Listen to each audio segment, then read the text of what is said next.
Okay, so in today's video about ICP, we are going to check out the short-term price action, and I'm going to show you a very important bullish sign that I see in this area, suggesting we are going to have soon, hopefully, a decent move on the upside, maybe like a 10 to 20% at least.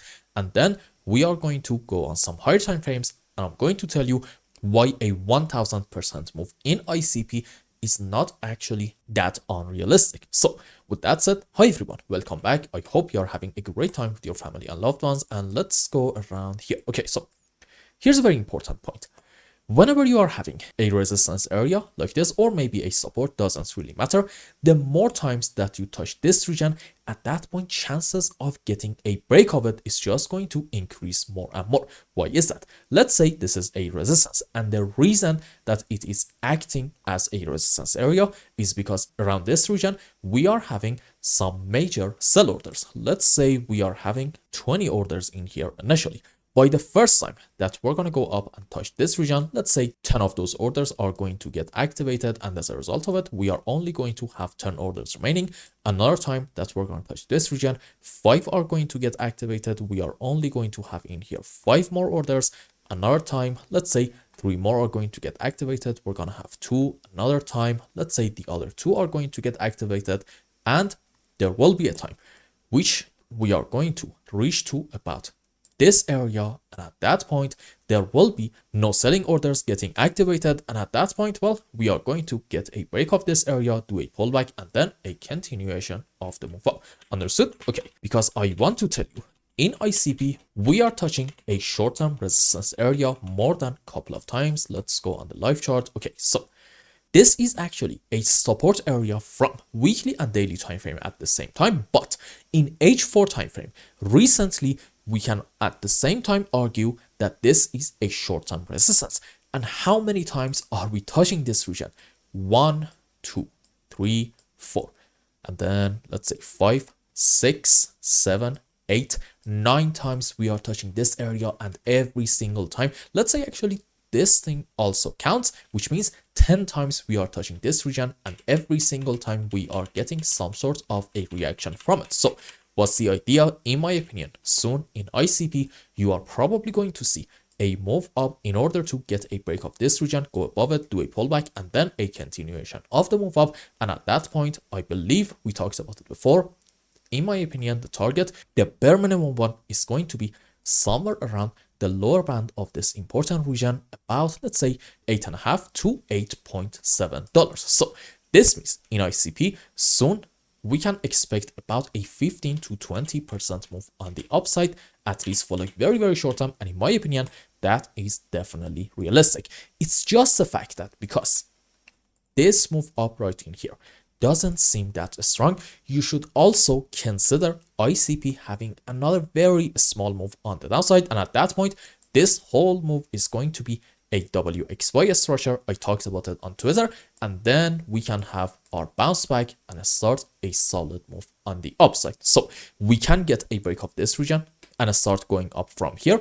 But in case that you see something like this, I would like to suggest to just don't worry about it, because one way or the other, this chart, to me at least, is primed for a solid move on the upside. Understood? Excellent. Now let's go on some higher time frames and see what is going on. Okay, so let's zoom out a bit more. There we go. What do we have in this area, starting from the lowest low all the way down here, about $2.5? A very, very clear 1, 2, 3, 4, 5 wave impulsive structure on the upside. And if you want to argue that the end of our wave 5 is going to be around this region and not the highest side, okay, from this point, you can actually consider a WXY structure on the downside. Doesn't really matter. The point that I'm trying to make is this. In ICP, there's a very, very high chance we are having 5 wave up into a wave 1. This whole move down is a correction structure into wave 2, and after our correction is over, or maybe it's over already, we are going to have a massive, massive move up into wave 3 and 4 and 5. Now, in today's video, I just want to talk about the targets for this wave 3 and not this wave 5. So let's just zoom in more and see what is happening. And I think if you want to be absolutely pessimistic on ICP, then okay, you have to say that we can at least go up the same amount that we did back in this phase. And let's put the chart on regular scale. Excuse me. Let's zoom in more. Sorry about that one. Okay. Let's measure our move up from here to about this point, and it means we can go to somewhere around, let's say, $25 just for our wave 3. So if you want to be absolutely pessimistic, you can at least argue that we're gonna have about a 300% move on the upside. What about a more realistic scenario? Well, let's put the chart back on logarithmic. There we go. You see, usually the target of a wave 3 is going to be somewhere around the 261.8% of the Fibonacci extension level, excuse me, for our wave 2. There we go. And as you can see, this will give us the target of around 57, 58 bucks. And if I just take this one, let's measure this move from the lowest low to about here. There we go. According to this scenario, we can say in ICP, we can have about a 920% move on the upside. So let's have a quick conclusion. So far, we said the most pessimistic scenario in ICP suggests that in the midterm, we can at least expect about a 300% move up. A realistic scenario suggests we can have about a 900% move, but I think we can actually come up with another scenario. You see, let's just delete this one. Excuse me, what just happened? Okay, also this one. So here is what I have to say. When we were somewhere around these areas, I didn't honestly expect for us to go down and take the lowest low down here. But as you can see, we definitely did. And this correction started down, starting from the highest side, is now for me extremely deep.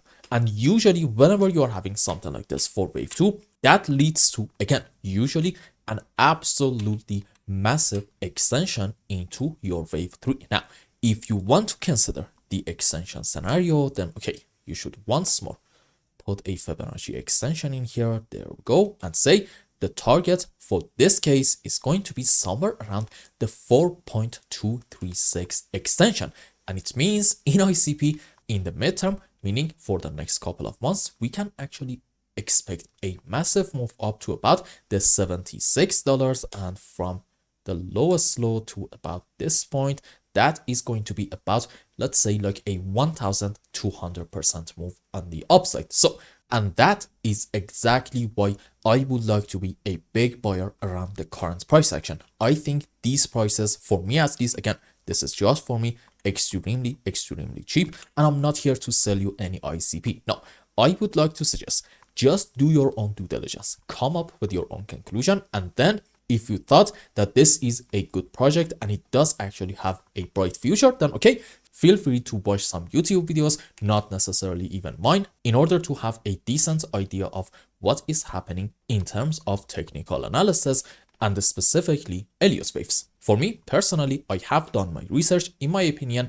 a 1000% move in ICP starting from the current point is quite realistic, and fundamentals definitely do back this move up. And I told you before, that's why right in here, I'm just buying more and more as long as we are consolidating in this area, because I'm hoping to get my average purchase down to somewhere under $7, which will be fantastic. So I hope I explained everything well and you understood what is going on in Internet Computers chart. Anyway, if you found any value in my content, I would really appreciate if you like this video and consider subscribing to my channel and follow me on Twitter. And if you want more, maybe you want a complete analysis for your own specific crypto, or maybe you want to learn some decent TA in order to be able to make good money in the markets, you can become a member and ask me anything you want. And until the next video, I hope you have a wonderful time. Goodbye.